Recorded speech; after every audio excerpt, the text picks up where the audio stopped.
di LPM itu memang membosankan. Tempatnya orang-orang jenuh, tempatnya orang-orang capek gitu. Ya nggak mau gimana. Setiap hari yang ditulis berita, buka mata berita, tidur pun masih mau nulis berita.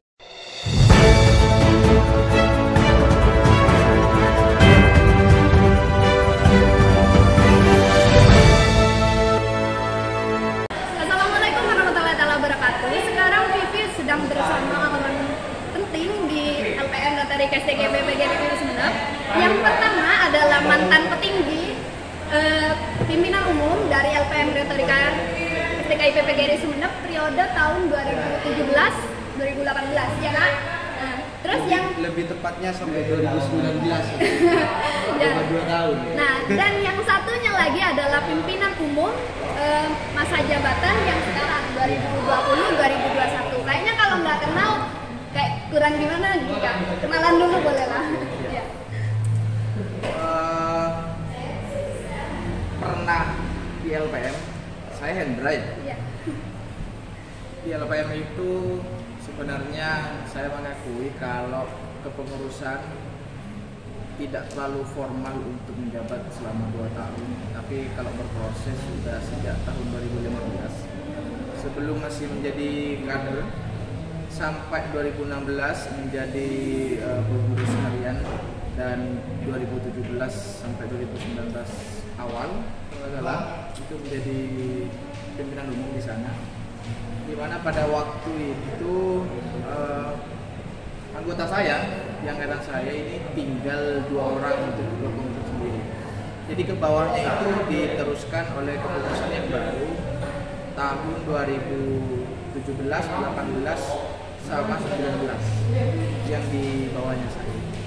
Cuma kalau berbicara soal sejarah LPM dari masa ke masa hingga saat ini di PU Busri ini, memang kalau mengutip dari pernyataan pendiri LPM Pak Haji Kadir yang saat ini jadi kepala bidang sekolah dasar Dinas Pendidikan Sumeneb, ini tidak pada tahun 2000 tapi sudah dibangun sejak 1998. Itu sudah ada LPM itu, cuma bukan UKM tapi memang lembaga yang independen dan tidak bersentuhan langsung dengan kampus, tapi ada lembaga di situ. Lama-lama kelamaan sampai pada tahun 1999 itu Mas Kadir sempat juga mengalami rujukan dari pihak kampus untuk bisa nyatu dengan kampus, tapi masih belum mau. Sampai tahun 2000 diresmikannya nama LPM ini, karena dulu tidak dengan nama LPM Retorika, tapi LPM saja, Lembaga Pers Mahasiswa. Pada tahun 2000 itu kemudian muncullah nama Retorika itu yang juga dicetus oleh zamannya Mas Kadir. Setelah itu ada Kak Afan yang saat ini menjadi pendongeng di Sumeneb dan juga penggiat literasi. Setelah itu baru kemudian sejarahnya itu ada di kakak-kakak nikah saya yang sampai saat ini masih juga bergelut di dunia pers. Sempat Kaprodi Pendidikan Bahasa dan Sastra Indonesia (BSI) itu sempat juga aktif di LPM itu pada waktu masanya Kak Afan ini. Nah, setelah Kak Afan itu saya sedikit lupa ya, setelah Kak Afan itu siapa? Mufid apa kalau nggak salah ya. Setahu saya sudah pada tahun 2006 itu ada Kak Daud gitu. 2002 setelah Pak Afan Kak Daud ya. Kak Mufid yang dari itu. Pokok kalau intinya saya kemarin sempat juga sudah serahkan langsung dokumenternya ke angkatan sebelah saya, itu ada Ali balik ke Busri ini untuk dijadikan foto, dibuatkanlah foto dari per periode itu dari Mas Kadir hingga saya agar tidak lupa begitu. Cuma kalau berbicara tentang arus baliknya LPM, kalau sejak dulu hingga saya menjabat ini memang ada semacam dekadensi. Dekadensi ini adalah semacam bentuk penurunan dari literasi LPM itu sendiri. Artinya LPM pada masa di atasnya saya 2 tahun setelah itu fokus, kalau sekarang kan ada webnya gitu ya. Kalau dulu ada webnya cuma tidak dikelola. Jadi fokusnya tetap di koran kampus yang ketika ada berita itu kita terbitnya setiap mingguan. Jadi setiap 1 minggu itu terbit 3 kali. Kalau dulu waktu saya masih jadi paling bawah anggota. Setelah itu masa 2016-2017 kebetulan masanya PU-nya perempuan di mana pada waktu itu sempat vakum karena memang kondisi kampus juga mahasiswa yang sangat minim. Akhirnya anggota ini banyak yang sudah tidak mulai aktif dan saya pribadi dengan teman-teman seangkatan mulai mencoba untuk menghidupkan kembali. Terus dilanjutkan itu pada masanya Ari yang pada saat itu juga saya tidak tahu kabarnya seperti apa, dan pada saat ini langsung di anggotanya Busri ini sudah taring LPM sudah mulai aktif kembali, utamanya di buletin. Karena kalau di masa saya itu buletin ya kita kekurangan SDM yang sangat kurang. Akhirnya buletin itu tidak tayang per bulan ataupun 2 bulan, tapi hanya waktu hari ulang tahun LPM saja. Majalah kalau di masa saya masih belum juga diterbitkan, tapi saya punya keinginan bahwa majalah itu harus terbit, entah itu setelah masanya saya atau setelah masanya lagi. Ya alhamdulillah nanti rencana di masa yang sekarang, ini majalahnya kan juga akan menerbitkan majalah. Cuma yang paling krusial bagi saya pribadi ini adalah keaktifan teman-teman rekan-rekan di LPM sendiri, adik-adik yang baru juga yang nanti akan meneruskan hitohnya di periode yang saat ini. Karena saya melihat untuk buletin sendiri ini sudah mulai progres, buletinnya sudah terbit beberapa bulan, berapa bulan saja? 2 bulan 1 kali. 2 bulan 1 kali sudah terbit dan isinya pun sudah mulai berkembang, tingkat mahasiswa juga sudah dicairkan. Cuma tinggal kampus saja saat ini yang harus melihat LPM seperti apa. Ya kalau kampus hanya respon responnya kampus. Kalau hanya kampus melihat sebelah mata lah untuk UKM LPM ini kerjaannya untuk menulis berita ya kurang gini kalau menurut saya, kurang melihat potensi yang ada di kader-kader LPM sendiri. Karena mau tidak mau LPM sebagai lembaga pers mahasiswa ini menjadi kontrol sosialnya kampus. Miniatur kampus yang sangat sekecil itu kalau tidak ada di LPM mau dikontrol siapa lagi kan begitu. Apalagi sekarang yang buletin yang akan diangkat tentang STKP akan menjadi universitas begitu ya.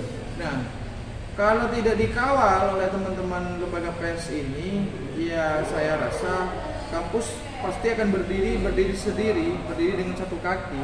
Tapi kalau semuanya sejalan antara ormawa dan pihak pengelola, utamanya nanti dikontrol sosialnya lewat lembaga pers mahasiswa ini akan berimbang. Artinya kampus ada yang mengontrol dan yang mengeksekusi itu badan eksekutif mahasiswa itu. Ya, itu barangkali kalau saya itu. Nah, jadi perlu digarisbawahi bahwa LPM itu sebenarnya jauh sebelum tahun 2000. Ya. Nah, tapi ketika tahun 2000 itu yang diperingati sebagai hari lahir LPM ini tanggal 14 Februari itu adalah strukturnya itu sudah mulai jelas karena dimasukkan ke UKM gitu. Iya.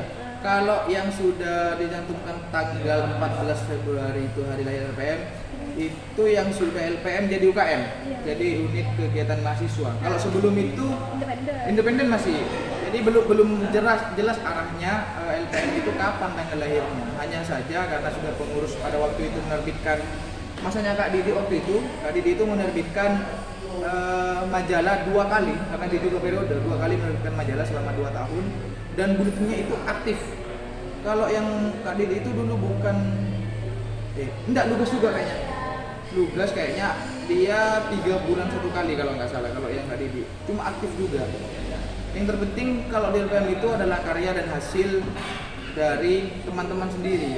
Mau itu bentuk berita, lugas, ini buletin dan juga yang terakhir adalah majalah. Karena suksesnya memimpin bagi saya waktu itu, meskipun saya tidak sampai menerbitkan majalah, harus ada karya yang dihasilkan dari teman-teman, baik itu berita, buletin maupun majalah.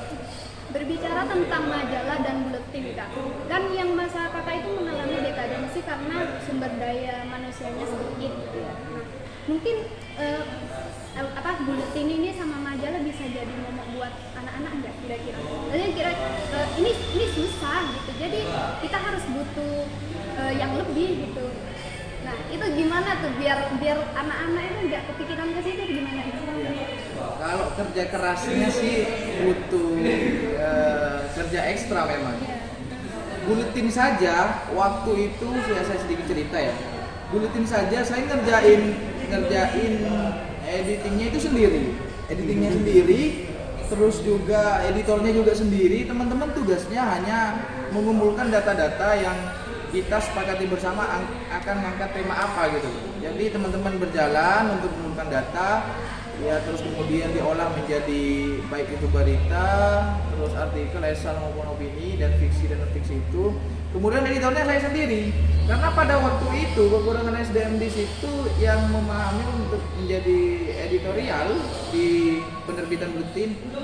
Yang mumpuni di situ cuma IT-nya itu saya gitu. Waktu itu ada beberapa orang, cuma mereka itu tidak terlalu fasih untuk mengoperasikan IT-nya itu. Jadi mau tidak mau ya saya harus ambil alih untuk kerja ekstra di situ. Cuma saya menggodok ke teman-teman di kepengurusan itu untuk bagaimana setelah buletin ibu saya mereka bisa melanjutkan apa yang menjadi nawacitanya Mas Kadir. Kalau semisal LPM hari ini sudah berhenti mengkritiki kampus dalam artian tidak dalam bentuk berita, buletin maupun majalah, setidaknya mereka harus menghasilkan karya, baik itu di tingkat lokal, regional maupun nasional. Kalau saya sih itu, makanya saya pribadi waktu itu lebih suka nulis di beberapa media luar untuk bagaimana saya akan menunjukkan kapasitas saya selama berproses di LPM itu sendiri. Dengan dari Kak Indra ya Kak, masuk pas masanya Kak Indra. Sekarang gini, untuk Kak Busri nih kan teman-teman sudah nanti di buletin juga majalah lagi proses. Melihatnya kakak itu gimana? Kalau dari kakak, kan dari Kak Hendra tadi kerja sendiri, sedangkan kakak ini anak-anak udah banyak, jadi untuk anak-anak itu buat lebih semangat lagi gimana? Ini kemarin saya itu juga pernah bincang-bincang sama salah satu mantan pimpinan umum LPM Retorika 2006-2007, Kak Mufid, rumahnya di Lantang Moncek. Nah, kita itu bincang-bincang gimana sih cara untuk tetap menstabilkan produk jurnalistik teman-teman kan gitu. Itu yang menjadi kendala besar bagi kita di LPM selaku lembaga jurnalistik. Nah, pada saat kita bincang-bincang ternyata hanya ada satu yang kita salah pahamkan di sana sehingga kita sulit untuk konsisten menerbitkan produk jurnalistik, entah itu berbentuk berita di website, berita koran kampus ataupun buletin dan sebagainya. Nah, salah pahamnya di mana? Teman-teman ini terlalu menganggap hal ataupun produk jurnalistik yang berbentuk tulisan ini dibikin ribet oleh kita. Kalau mau nulis kira-kira apa yang harus saya tulis? Saya harus tahu apa mengenai hal itu. Nah itu. Jadinya teman-teman terlalu banyak mikir sehingga nggak nulis gitu kira-kira. Nah jadi pas kita itu bincang-bincang karena kebetulan Kak Mufid ini melanjutkan kuliahnya di Jogja, saya nanya-nanya di Jogja ini kayaknya minat literasinya ini tetap masif sampai saat ini. Saya tanya itu, ini gimana sih resepnya? Jogja ini nggak perlu orang pintar. Jogja ini nggak perlu orang pintar, nggak perlu orang banyak baca buku ataupun pintar diskusi dan sebagainya. Jogja ini hanya perlu orang yang kelaparan. Jadi kalau kita kuliah di Jogja mau makan ya harus nulis, gitu. Kalau nggak nulis kita nggak akan dapat makan. Nggak nulis kita harus jualan koran. Tinggal kita itu mau pilih yang mana, jualan koran atau menjadi penulis di dalam koran itu sendiri. Nah itu. Akhirnya sekalipun tidak banyak ilmu pengetahuan, tidak banyak tahu mengenai hal tentang kepenulisan, harus nulis. Nah nulis itu pasti ada seleksinya. Nanti kalau tulisannya bagus pasti dimuat di dalam media kan gitu kan. Nah Dengan sendirinya pada saat kita itu konsisten terus menulis, maka akan tahu dengan sendirinya bagaimana teori dalam kepenulisan. Tentunya kita tidak akan punya ide untuk menulis kalau kita tidak membaca. Maka karena kita dituntut untuk menulis guna untuk mengisi perut kita harus membaca. Akhirnya orang itu pintar gara-gara dia itu sering nulis. Nah itu. Jadi saya bangun paradigma yang demikian saya bangun, coba saya konstruk di kader-kader LPM Retorika. Teman-teman saya tidak minta untuk pinter berdiskusi, saya tidak minta kalian itu pinter untuk menulis, pinter untuk baca buku dan sebagainya. Saya minta kalian ini tulis saja apa yang ada di kepala kalian. Tanggung jawab saya sebagai pimpinan umum untuk memerintahkan tim editor nanti akan mengevaluasi, juga akan membenahi beberapa tulisan kalian. Makanya saya tampung banyak macam-macam itu tulisannya. Ada berita yang berbentuk cerpen, iya itu aja. Ada juga esai yang isinya kayak puisi dan macam-macam itu. Akhirnya bagaimana kita koreksi bersama, kita evaluasi dengan kajian bersama, kita benahi beberapa tulisannya, kita bandingkan. Ini yang sudah diedit, ini yang belum diedit, kelemahannya di mana, ayo kita kaji bersama. Itu pengoreksian. Nah betul. Akhirnya teman-teman ya banyak lah dalam artian semangat untuk menulis. Selain itu saya rasa juga, saya merasa diri saya ini terlalu tamak gitu. Kenapa kok bisa terlalu tamak? Buletin ini biasanya 1 tahun 1 kali ya kak? Ya 1 tahun 1 kali biasanya. Majalah 1 tahun 1 kali. Di Kak Didi itu memecahkan rekor 1 tahun 2 kali. Itu majalahnya di Kak Didi. Cuman hari ini saya itu minta ke teman-teman, saya akan konstruk semudah mungkin seperti kalian ini liputan seperti biasanya, dan akan saya jadikan buletin datanya. Saya bilang gitu sama teman-teman. Kira-kira siap nerbitin berapa kali dalam 1 tahun? 2 bulan 1 kali. Saya tanya, serius 2 bulan 1 kali? Enggak terlalu cepat? Enggak. Akhirnya saya konstruk 1 bulan kita investigasi, 1 bulannya kita finishing untuk beberapa penerbitannya itu. Ya alhamdulillah sampai saat ini, sekarang Februari adalah tanggal penerbitan buletin, semuanya sudah selesai, tinggal kita itu cetak mengenai tentang buletinnya. Ya bisa dikatakan 3 terbitan atau 3 edisi buletin di kita LPM Retorika periode 2020-2021 itu alhamdulillah sukses. Sekalipun ya di bidang dana agak ya seperti itulah. Karena itu kampusnya harus berkompromi ya. Biar bisa, semangat lagi ya kak ya. Ya saya itu kalau semisal mau bergantung pada kampus, insya Allah jalan, tapi tertati-tati. Karena sejauh ini saya itu kemarin coba menghitung sepanjang periode saya itu terlantik di LPM dari Oktober sampai ke Januari saat ini, kira-kira sudah menghabiskan sekitar 11 juta. Itu belum majalah ya? Ya belum. Insya Allah majalah nanti saya butuh 10 juta yang entah saya harus merampok dari mana ya. Sangat ya kak, kayak gimana gitu ya, rumit kalau semisal rumit, dipikirkan ya? itu agak rumit ya. Tapi kalau dijalani insya Allah pasti insya ada Allah jalan. bisa, ya. Amin. Jadi menjadikan menulis itu adalah sebuah kebutuhan gitu ya kak. Nah, biar kita ya gimana caranya untuk memenuhi ini, kita harus berpikir gitu di sana, cari jalan buat memenuhi ini semua gitu ya.